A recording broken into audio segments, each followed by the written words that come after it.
Sir, Bahujan Samaj party రాష్ట్ర అధ్యక్షుడు RS Praveen Kumar గారు ఈ మధ్య కాలంలో బీఆర్ఎస్ పార్టీలో జాయిన్ అయ్యారు.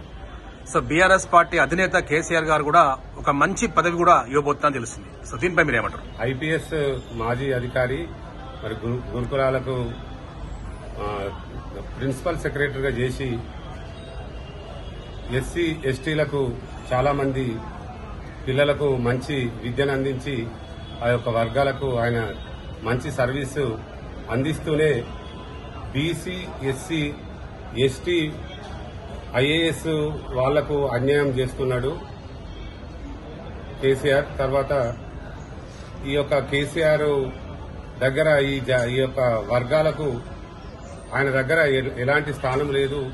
దళితులకు, బీసీలకు, ఎస్సీ ఎస్టీలకు అన్యాయం చేస్తూ వేరే ఇతర రాష్ట్రాలకు చెందినటువంటి అధికారులను సీఎంఓలు గాని, ప్రిన్సిపల్ సెక్రటరీ గాని ముఖ్యమైన శాఖలకు నియమించుకొని పరిపాలన చేస్తాడు అని అతను తన అత్యున్నతమైనటువంటి పదవికి రాజీనామా చేసి బీఎస్పీలో చేరి అసెంబ్లీ ఎన్నికల్లో పోటీ చేయడం జరిగింది. అయితే అధికారం కోల్పోయినటువంటి యొక్క కేసీఆర్ మరి ఏ విధంగా వారిని చేర్చుకున్నాడో అర్థం కాని విషయం. కేసీఆర్ 10 ఏళ్ల దొరతనానికి వ్యతిరేకంగా తెలంగాణ ప్రజలు స్పష్టమైనటువంటి తీర్పునిచ్చి కేసీఆర్ ను గద్దె దించడం జరిగింది.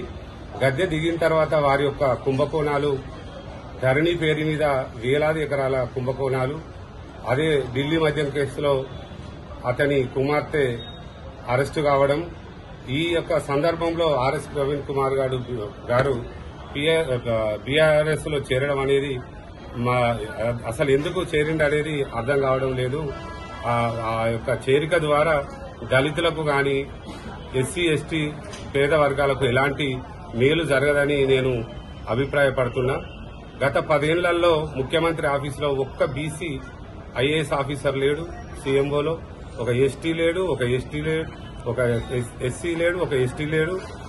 డౌన్ టార్డెన్ పీపుల్ అసలు సీఎంఓలో ఎవరు కూడా లేరు. అంతా ఉన్నత వర్గాలతో నింపుకొని ఈ యొక్క వర్గాలను అనేక రకాలుగా వేధించిండు. ఇతర రాష్ట్రాలను అందరాలెక్కించిండు. తెలంగాణకే పదవులు దక్కాలి, తెలంగాణకు ప్రజలకు అన్ని అవకాశాలు ఉండాలని చెప్పినటువంటి కేసీఆర్ తన పరిపాలనలో మొత్తం ఇతర రాష్ట్రాలకు సంబంధించినటువంటి ఐఏఎస్ ఐపీఎస్లను అందలాలెక్కించి ఈ రాష్ట్రాన్ని అన్ని రకాల సర్వనాశనం చేసిండు. ఇవన్నీ పట్టించుకోకుండా ఆర్ఎస్ ప్రవీణ్ కుమార్ గల్లా చేరడం, మేము దాన్ని మరి చేరడం సమంజసం కాదనేది నా యొక్క అభిప్రాయం. శ్రీనివాస్ గౌడ్, న్యాయవాది, వరంగల్.